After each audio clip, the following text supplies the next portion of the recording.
Bismillah. Assalamualaikum warahmatullahi wabarakatuh.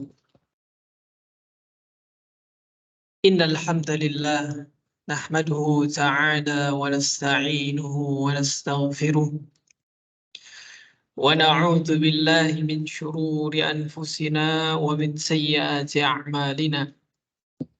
May yahdihillahu fala mudilla lahu wa may yudlil fala hadiya lahu. Ashhadu an la ilaha illallah wahdahu la syarika lah wa ashhadu anna Muhammadan abduhu wa rasuluh. Amma ba'd, hadirin kaum muslimin rahimani wa rahimakumullah. Pada kesempatan ini insyaallah kita masih melanjutkan apa yang pernah saya bahas pada pertemuan sebelumnya, yaitu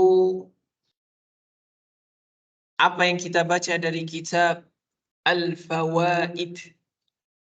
Kitabnya berjudul Al-Fawaid, milik Al-Imam Ibnul Qayyim Al-Jauzi rahimahullahu ta'ala.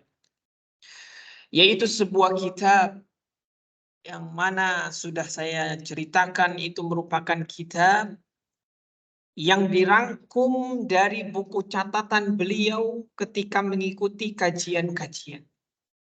Jadi ketika beliau mengikuti kajian di suatu majelis, beliau catat faidah-faidah. Kemudian berpindah ke majelis lain, beliau catat lagi faidah-faidah tersebut. Dan terus demikian hingga akhirnya terkumpul menjadi sebuah kitab yang diberi judul dengan Al-Fawaid, yang bermakna faidah-faidah. Jadi faidah-faidah yang beliau dapatkan dari majelis-majelis para ulama, itu beliau kumpulkan dan satukan dalam kitab tersebut. Sehingga bagi kita-kita yang menulis dari ataupun mengambil faidah dari taklim-taklim, maka itu disebut juga dengan apa? Fawaid. Karena apa yang sudah kita tangkap, kita catat, itu adalah apa? Sebuah faidah. Barakallahu fikum. Melanjutkan pembahasan yang sebelumnya, yaitu tentang penyakit hati. Penyakit-penyakit hati yang kemudian akan merusak hati seseorang. Terlebih lagi yang disakiti itu adalah hati seorang muslim. Ya. Hati yang berpenyakit itu adalah hati seorang muslim. Dan tentunya setiap orang tidak terluput dari penyakit-penyakit hati. Ada yang penyakitnya itu masih ringan, ada yang kemudian di atasnya, dan kemudian hingga yang paling beratnya. Wal'iyadzubillah. Oleh karena itu hendaknya bagi kita untuk mengkoreksi penyakit hati apa yang ada pada diri kita. Apakah penyakit tersebut masih dapat kita obati, atau justru penyakit hati tersebut telah menguasai diri kita, yang kemudian sebagaimana yang sudah saya sebutkan, dengan keempat penyakit hati tersebut, yakni al-kibr, kesombongan, wal hasad, dan juga iri, dengki, wal ghadab, dan juga amarah, emosional. Kemudian yang keempat, wasyahwah, hawa nafsu. Yang mana keempat penyakit ini apabila seseorang membiarkannya bertumbuh dalam hatinya, bagaimanapun seseorang berusaha sekuat mungkin untuk khusyuk dalam ibadahnya. Seseorang sudah berusaha sebisa mungkin untuk menjalankan ibadah-ibadah dengan baik. Niscaya keempat penyakit ini akan merusaknya. Keempat penyakit ini akan mengganggu kekhusyuannya. Wal'iyadzubillah. Fama'asyiral muslimin rahimani wa rahimakumullah. Dan di akhir dari faidah tersebut, Al-Imam Ibnul Qayyim Al-Jauzi rahimahullah ta'ala menyampaikan bahwasanya empat penyakit tersebut ada pada seseorang dan bisa-bisa tidak terhilangi ataupun tidak hilang dari hati seseorang apabila dia tetap pada posisinya, yaitu apa? Jahlun bi rabbi. Jahil terhadap Rabbnya. Dia tidak mengetahui kekuasaan, keagungan, kebesaran Rabbnya. Wa jahlun bi nafsih. Dan juga jahil tentang dirinya. Dia tidak mengetahui bagaimana kadar dirinya. Sehingga dia bisa merasa sombong. Sehingga kemudian muncul dari dirinya itu al-hasad, iri. Sehingga muncul dari dirinya al-ghadab, marah terhadap takdir Allah. Gampang marah ketika seseorang bersikap yang tidak sesuai dengan keinginannya. Wasyahwa, hawa nafsu, yang kemudian menguasai dirinya. Ambisius, ataupun yang lainnya. Wal'iyadzubillah. Fama'asyiral muslimin rahimani wa rahimakumullah. Maka Imam Ibnul Qayyim Al-Jauzi rahimahullah ta'ala, beliau menuliskan pula di dalam kitab tersebut. Namun pada halaman yang lain, beliau mengatakan ma'rifatullahi subhanah. Pengetahuan tentang Allah subhanahu wa ta'ala itu dapat ditempuh naw'an, dengan dua cara. Ataupun pengetahuan seseorang terhadap Allah itu ada dua macam. Dua golongan orang yang bagaimana kita dapat menilai pengetahuannya dia tentang Allah subhanahu wa ta'ala. Ma'asyiral muslimin rahimani wa rahimakumullah. Al-awwal, yang pertama. Macam pertama tentang pengetahuan seseorang kepada Allah subhanahu wa ta'ala. Yaitu ma'rifatu iqrarin. Pengetahuan yang hanya sebatas pengucapan. Pengetahuan yang hanya sebatas pengakuan, pelafatan, ataupun pengikraran. Hadirin kaum muslimin rahimani wa rahimakumullah. Kemudian beliau menjelaskan bagaimana pengetahuan yang pertama ini, yaitu allati ishtaraka fihan nas. Yang banyak sekali manusia itu, mayoritasnya itu pada bagian yang pertama ini. Pada macam yang pertama, yaitu pengetahuan hanya sebatas pengikraran, pelafatan, al-barru wal fajir. Yang mana orang-orang yang baik ataupun yang buruk tahu yang seperti itu. Al-muti' wal-asi. Orang yang taat dalam ibadah kepada Allah dan juga orang yang bermaksiat tahu pengakuan yang seperti itu. Tahu pengetahuannya dia tentang Allah yang seperti itu tahu. Sampai sini sudah tergambar ya, berarti pengetahuan dia itu hanya sebatas segitu aja. Pengetahuan yang hanya sebuah pengikraran, sebuah bisa dikatakan dengan identitas bahwasanya dia seorang muslim, dia mengetahui bahwasanya dia itu harus taat kepada Allah dan seterusnya. Sebatas itu saja. Adapun yang kedua dari macam pengetahuan tentang Allah Subhanahu wa taala, yaitu ma'rifatun. Pengetahuan tujibul haya amin. Yang kemudian mengharuskan seseorang untuk merasa malu kepada Allah Subhanahu wa taala. Wal mahabbatalah, dan juga mengharuskan seseorang untuk cinta kepada Allah Subhanahu wa taala. Wa ta'allaqal qalbu bihi, dan juga mengharuskan dia untuk menggantungkan hatinya kepada Allah. Wasyauqu ila liqa'ih, dan juga pengetahuan yang kemudian dapat membuatnya itu rindu untuk bertemu dengan Allah Subhanahu wa taala. Ini baru sedikit yang dicontohkan, dan ini beliau masih membawakan kurang lebih 4 macam lagi.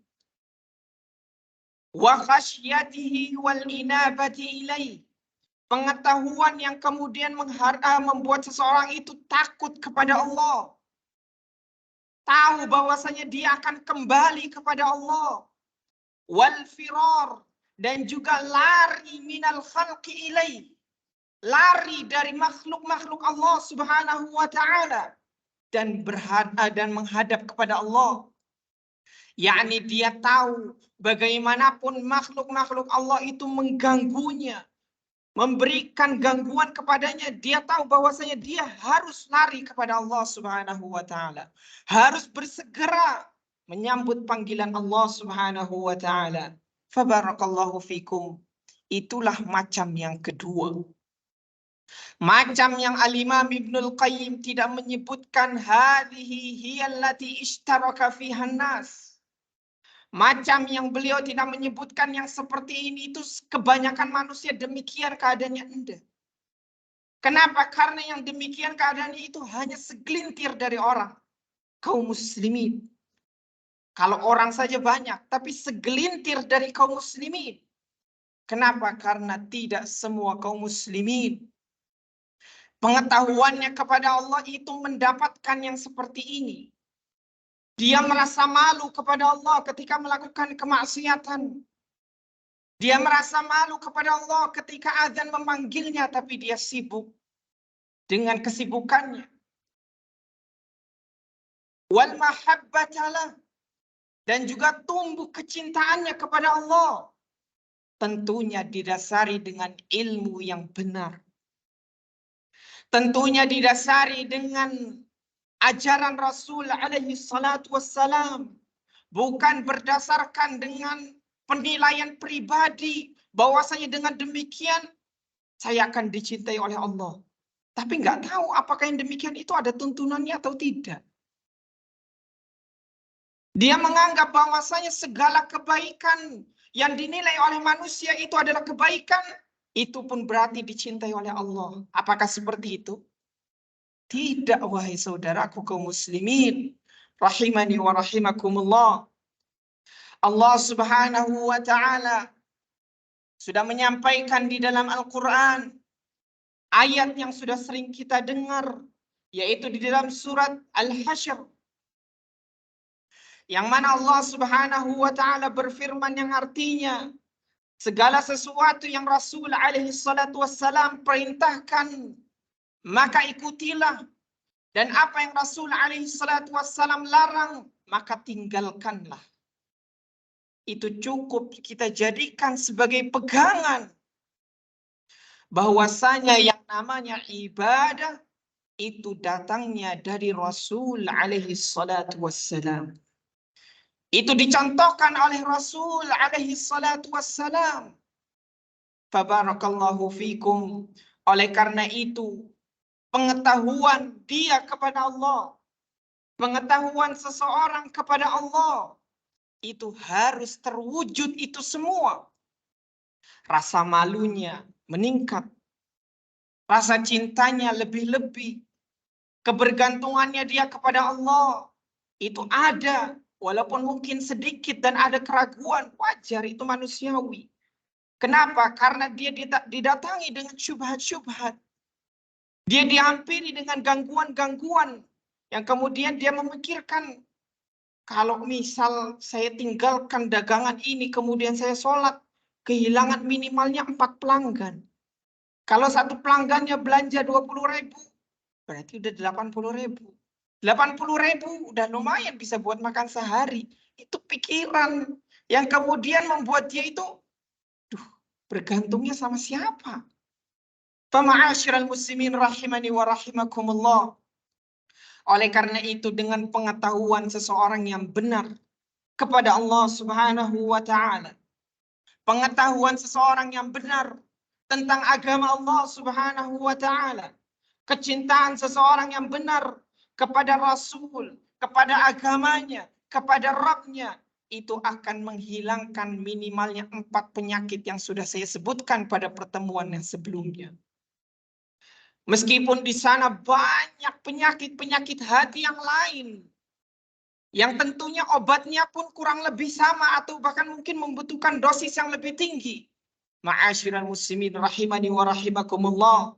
Namun Al-Imam Ibnul Qayyim Al-Jauzi rahimahullah ta'ala mengatakan, arkanul kufr, rukun-rukun seseorang itu pengingkaran, seseorang akan terjatuh dalam pengingkaran yaitu apabila sudah terjangkiti dengan 4 penyakit ini, yaitu al-kibr, kesombongan, al-hasad, iri dengki, yang mana keduanya ini adalah 2 sifat yang melekat pada makhluk Allah Subhanahu wa taala yang terlaknat. Siapakah itu? Iblis, laknatullah alaih.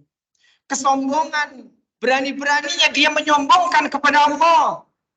Iri dengki bagaimana tidak muncul ketika Adam alaihi salam itu dijanjikan oleh Allah Subhanahu wa taala dengan kekekalan. Ma'asyiral muslimin rahimani wa rahimakumullah. Oleh karena itu, pengetahuan seseorang kepada Allah Subhanahu wa taala di satu sisi harus didasari dengan pengetahuan yang benar.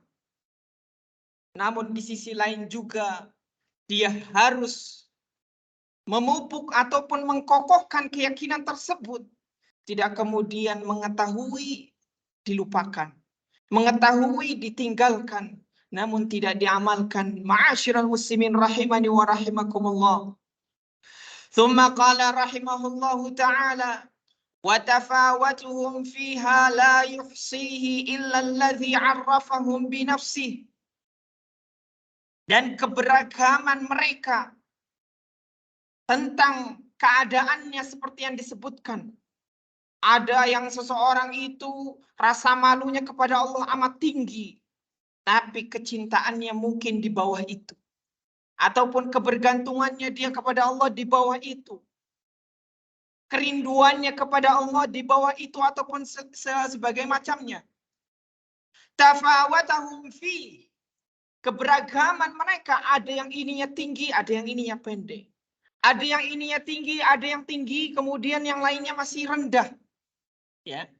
Dari macam-macam yang sudah saya sebutkan, dari rasa malunya kepada Allah, dari kecintaannya kepada Allah, kebergantungannya kepada Allah, kerinduannya kepada Allah, takutnya dia kepada Allah, kemudian bersegeranya dia berlari kepada Allah ketimbang kepada makhluk. Itu semua beragam macam. Ya. Dan ini tentunya kita menyadari saya masih rendah ataupun saya masih kalah di yang seperti ini. Tapi saya kuat dalam hal yang seperti ini. Ada fulan yang kuat dalam macam ibadah yang seperti ini, namun dia rendah di macam ibadah yang lain. Tafawut. Itu semua beragam. Dan tidak ada kemudian seseorang yang sama semuanya. Lah. Tidak ada. Ma'asyiral muslimin rahimani wa rahimakumullah. Oleh karena itu, pengetahuan mereka tentang Allah Subhanahu wa taala itu beragam. Yang kemudian ketika Allah Subhanahu wa taala karuniakan itu salah satunya kepada kita. Allah Subhanahu wa taala karuniakan kecintaan kepada Allah ada pada kita. Namun kita tidak menyadari ataupun kita tidak merasa bahwasanya ketakutan kita kepada Allah itu sudah besar. Kita masih sering memandang remeh rasa takut kepada Allah. Kita masih terkadang lupa bahwasanya kita itu harus takut kepada Allah.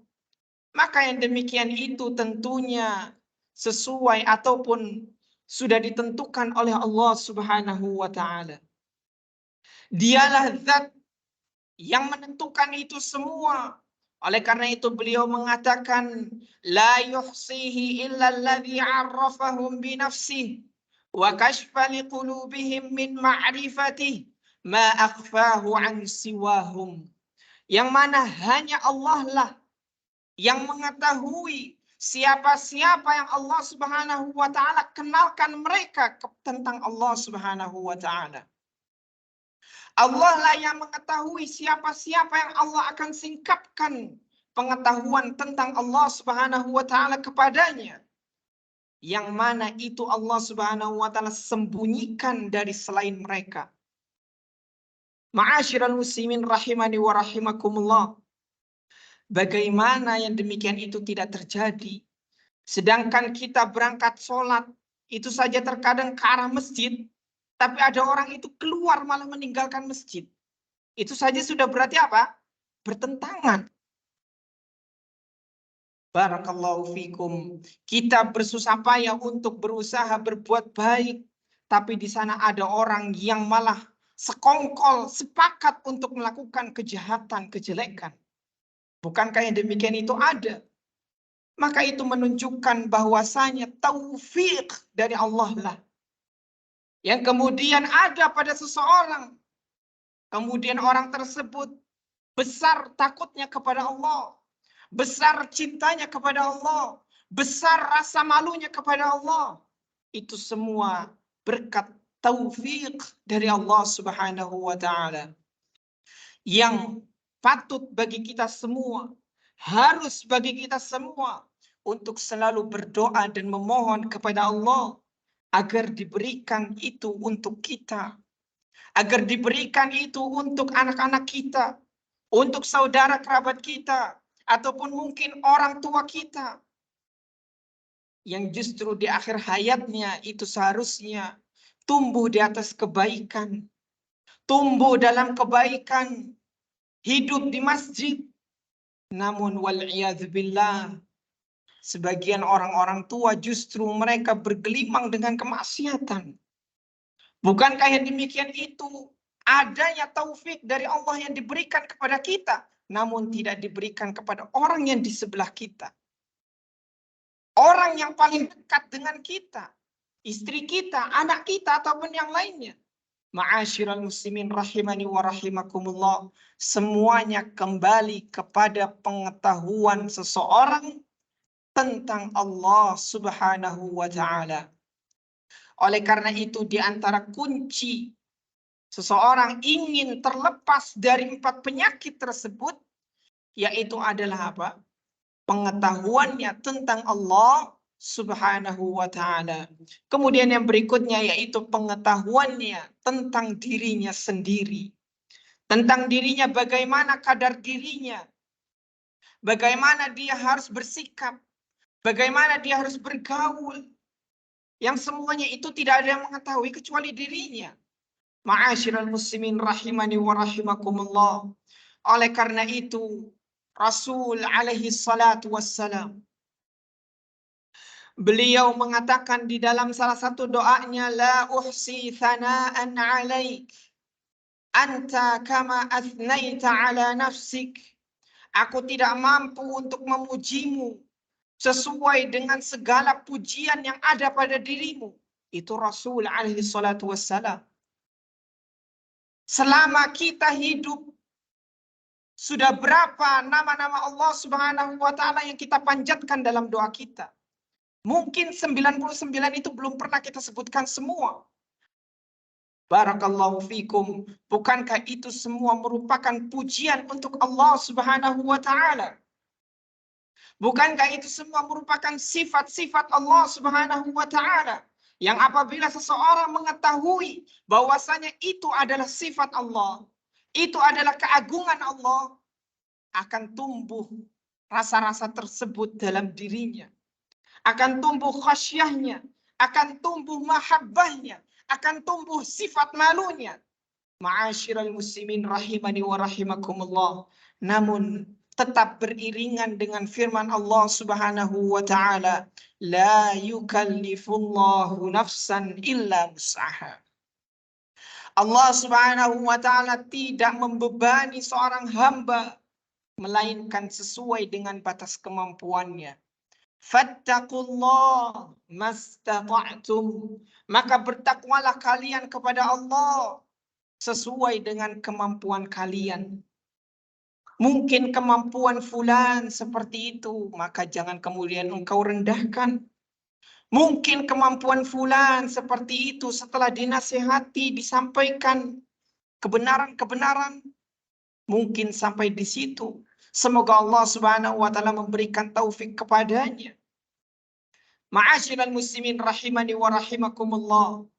Oleh karena itu, hendaknya pengetahuan kita tentang Allah Subhanahu wa ta'ala, pengetahuan kita tentang Nabi alaihi salatu wassalam, pengetahuan kita tentang agama Allah Subhanahu wa taala itu kalau tidak didasari dengan ilmu yang benar, tidak berlandaskan dengan Al-Quran was sunnah, maka bisa jadi dia akan muncul hal-hal yang lain yang justru dia akan mendapati ini kok bertentangan dengan apa yang Allah Subhanahu wa taala sampaikan di dalam Al-Quran, bertentangan dengan apa yang Rasul alaihi salatu wassalam sebutkan di dalam ahaditsnya. Maka yang demikian menuntut kita semua untuk mempelajari tentang Allah, mempelajari tentang agama Allah, mempelajari tentang nabi-nabi Allah, Nabi alaihi salatu wassalam. Ma'asyiral muslimin rahimani wa rahimakumullah. Walihadhil ma'rifah, maka dengan pengetahuan ini tentang pengetahuan Allah Subhanahu wa taala, babani wasi'an, itu terdapat dua bab ataupun dua pintu yang amat luas. Dua pintu yang bisa seorang tempuh untuk mempelajarinya, untuk mengetahuinya. Yang pertama yaitu bab at-tafakkur, yaitu bab tentang pemikiran ataupun tentang penghayatan seseorang, merenungi, wat ta'ammul, dan juga memperhatikan fi ayatil Quran. Pintu yang pertama yang akan menyampaikan seseorang pada ma'rifatullah, pengetahuan tentang Allah Subhanahu wa taala yang baik, yaitu at-tafakkur wa ta'ammul fi ayatil Quran. Merenungi dan juga memperhatikan tentang ayat-ayat Allah Subhanahu wa taala di dalam Al-Quran. Kulliha, semuanya tidak terkecuali. Tidak hanya sebagian ayat dan meninggalkan ayat yang lain. Tidak hanya mengambil potongan ayat, namun dia mengambil secara keseluruhan dan memahaminya, sehingga tidak kemudian bertentangan. Dia kemudian muncul dari pikirannya, ayat ini bertentangan dengan ayat yang lain. La, Al-Quran tidak bertentangan antara ayat satu dengan ayat yang lain. Apabila seseorang benar dalam memahaminya, benar dalam mempelajarinya, benar dalam menalaahnya. Wal fahmul khas anillahi wa rasulih, masih dalam pintu yang pertama, yaitu pemahaman dia, pemahaman yang khusus, pemahaman yang mendetail, anillahi wa rasulih, tentang Allah dan juga Rasulnya.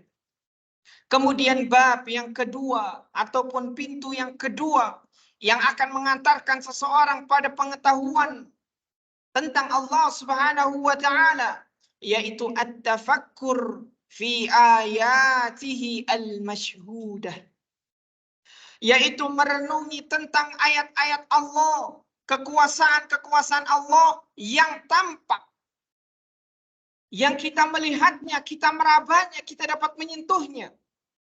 Renungi itu, niscaya kita akan mendapatkan pengetahuan yang baik kepada Allah Subhanahu wa taala.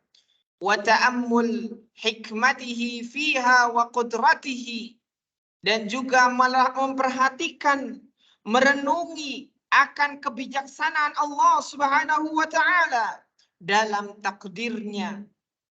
Kasih sayang Allah Subhanahu wa taala dalam keputusannya. Kemudian kebaikan Allah Subhanahu wa taala dalam segala sesuatu yang kita rasakan, yang mana itu semua merupakan takdir dari Allah Subhanahu wa taala. Kalau seseorang tidak menyadari bahwasanya ini merupakan ketentuan Allah, ini merupakan takdir Allah, niscaya dia tidak akan husnudzon, tidak akan berbaik sangka kepada Allah. Ketika dia mendapatkan keburukan, ketika dia mendapatkan kebaikan, dia taunya ini disebabkan ini, bukan karena Allah. Ketika ada keburukan yang dia dapatkan, ini gara-gara ini. Tidak kemudian dia sandarkan kepada Allah. Ma'asyiral muslimin rahimani wa rahimakumullah. Maka yang demikian itu masuk dalam pintu yang kedua, yaitu at-tafakkur fi ayatihi al-masyhudah. Merenungi akan ayat-ayat Allah Subhanahu wa taala yang tampak, yang dapat kita kenali, yang dapat kita lihat. Maka itulah salah satu cara seseorang akan dapat mengenali Allah Subhanahu wa taala. Yang mana disebutkan di sini, di antaranya itu seperti yang tadi, mengetahui bahwasanya ini merupakan takdir dari Allah. Ini merupakan kasih sayang Allah. Ini merupakan kelembutan Allah. Ini merupakan keadilan Allah Subhanahu wa taala. Ma'asyiral muslimin rahimani wa rahimakumullah. Maka orang yang bisa menggabungkan kedua pintu ini, ya, menggabungkan kedua bab al-wasi', dua pintu yang luas. Yang pertama at-tafakkur fi ayatihi al-Qur'an, merenungi akan ayat-ayat Al-Qur'an. Kemudian yang kedua at-tafakkur fi ayatihi al-masyhudah, merenungi ayat-ayat Allah ataupun kekuasaan-kekuasaan Allah yang tampak. Maka seseorang akan mendapatkan fiqhun fi ma'ani asma'ihil husna. Dia akan mengetahui tentang nama-nama Allah Subhanahu wa taala yang baik. Nama-nama Allah Subhanahu wa taala yang sering kita sebutkan. Dia tahu bahwasanya Allah Subhanahu wa taala itu seperti itu. Qul huwallahu ahad. Katakanlah bahwasanya Allah Subhanahu wa taala itu Maha Esa, Maha Satu, Allahus Samad. Allah lah tempat bergantung. Dua ayat ini saja kalau seseorang memahami, seseorang meyakini, seseorang mempelajari dan juga menghayati, maka seseorang akan terarahkan kepada jalan yang benar biidznillahi ta'ala. Fama'asyiral muslimin rahimani wa rahimakumullah. Maka seseorang yang bisa menggabungkan kedua pintu tersebut, maka dia akan mengetahui, dia akan memahami bahwasanya nama-nama Allah Subhanahu wa taala itu baik. Wa jalaliha wa kamaliha, dan juga dia akan mengetahui keagungan Allah Subhanahu wa taala dan juga kesempurnaannya, wa tafarrudihi bidzalik, dan juga kesendiriannya dalam mengurusi ataupun mengatur itu semua. Wa ta'alluquha bil khalqi wal amr, dan juga Allah Subhanahu wa taala telah mengiringkan pada penciptaannya itu perintah-perintah dan juga larangan. Fayakunu faqihan fi awamirihi wa nawahihi, sehingga dia pun menjadi orang yang faqih. Faqih itu artinya dia memahami, ya. Dia memahami dengan baik. Orang yang disebut faqih, maka dia adalah orang yang paham dalam urusan agama. Namun yang dimaksudkan di sini dijelaskan fayakunu faqihan fi awamirihi wa nawahi. Dia akan menjadi orang yang paham atas segala sesuatu yang Allah Subhanahu wa taala perintahkan dan juga apa yang Allah Subhanahu wa taala larang. Faqihan fi qada'ihi wa qadari. Faqih, dia paham betul akan keputusan Allah Subhanahu wa taala, qada wal qadar, keputusan dan juga takdir Allah Subhanahu wa taala. Faqihan fi asma'ihi wa sifatihi. Dia paham betul tentang nama-nama Allah dan juga sifat-sifatnya. Faqihan fil hukmi dini asy-syar'i wal hukmil kauni al-qadri. Dia faqih, paham betul tentang hukum-hukum Allah Subhanahu wa taala yang ada di dalam agama yang syar'i ini, agama syariat, wal hukmul kauni al-qadari, ataupun hukum yang bersifat kaun, yakni alam semesta, al-qadari, yang ditakdirkan oleh Allah Subhanahu wa taala. Dan di akhir pembahasan ataupun di akhir kalimat ini Al-Imam Ibnul Qayyim membawakan firman Allah Subhanahu wa taala di dalam surat Al-Hadid. Ayat yang ke-21 beliau membawakan wa qala Allah taala dzalika fadlullahi yu'tihi may yasha. Yang demikian itu merupakan karunia dari Allah Subhanahu wa taala yu'tihi may yasha. Yang Allah Subhanahu wa taala berikan kepada siapapun yang Dia kehendaki. Wallahu dzul fadlil azim. Dan dialah Allah Subhanahu wa taala zat yang memiliki keutamaan dan juga lagi maha mulia. Ma'asyiral muslimin rahimani wa rahimakumullah. Oleh karena itu, maksud dari ayat ini yaitu seseorang yang mengetahui tentang Allah Subhanahu wa taala. Yang mana sudah saya sebutkan, pengetahuan seseorang kepada Allah ada berapa macam? 2. Yang pertama, ma'rifatu iqrar, pengetahuan yang hanya sebatas pengakuan, pengetahuan yang hanya sebatas pelafatan, pengetahuan yang hanya sebatas identitas. Yang mana ini disebutkan ishtaraka fihan nas, bergabung ataupun termasuk di dalamnya segala macam manusia. Al-barru wal fajir, baik itu orang-orang yang baik ataupun orang-orang yang buruk. Al-muti' wal asi, orang yang taat dan juga orang yang bermaksiat. Dia tahu bahwasanya Rabbnya adalah Allah. Dia tahu bahwasanya rezeki adalah datangnya dari Allah. Namun yang demikian itu bukan hal yang tertancap kokoh di dalam dirinya. Bukan sesuatu yang kemudian menggugah dirinya untuk merasa malu kepada Allah. Untuk mencintai Allah. Tumbuh dari dalam hatinya keinginan untuk menolong agama Allah. Untuk membela agama Allah. Dan juga pengetahuan yang kedua, yaitu pengetahuan yang kemudian mengharuskan ataupun memunculkan pada diri seseorang itu rasa malu, kemudian rasa cinta, bergantungnya hanya kepada Allah, kerinduannya untuk bertemu dengan Allah, takutnya kepada Allah, kemudian lari meninggalkan makhluk, bersegera kepada Allah. Maka yang demikian, dzalika fadlullahi yu'tihi man yasha. Yang demikian itu merupakan karunia dari Allah yang Allah Subhanahu wa taala berikan kepada siapapun yang Dia kehendaki. Kalau kita merasa kita belum seperti ini, berarti kita masih jauh dari orang-orang yang seperti itu.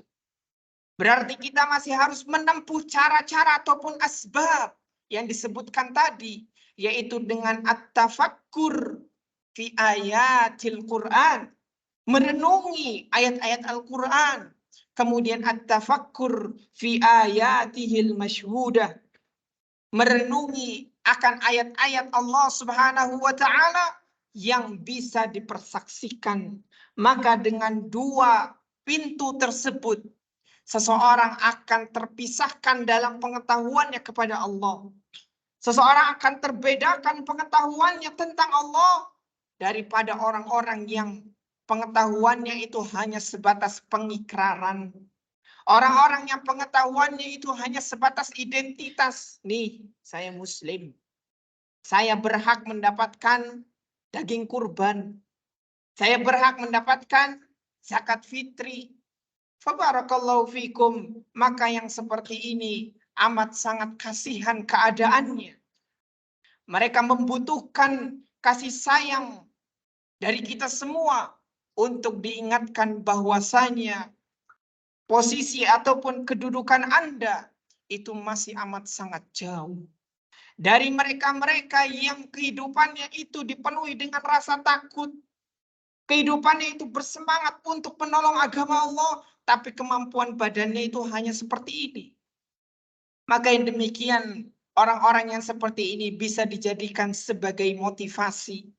Jangan kemudian dijadikan sebagai ataupun sebagai sesuatu yang dapat merendahkan mereka ataupun justru membuat kita merasa bangga dengan keadaan kita. La. Fama'asyiral muslimin rahimani wa rahimakumullah. Karena waktu sudah masuk Isya, kurang lebihnya saya mohon maaf. Semoga apa yang Allah Subhanahu wa taala berikan pada kita dari karunia dan juga ilmu tentang Allah Subhanahu wa taala itu dapat menuntun kita kepada jalan yang benar. Dapat menuntun kita untuk selalu semangat dalam melakukan ibadah kepada Allah Subhanahu wa taala. Nas'alullah salamah wat taufiq was sadad. Wassalamu alaikum warahmatullahi wabarakatuh.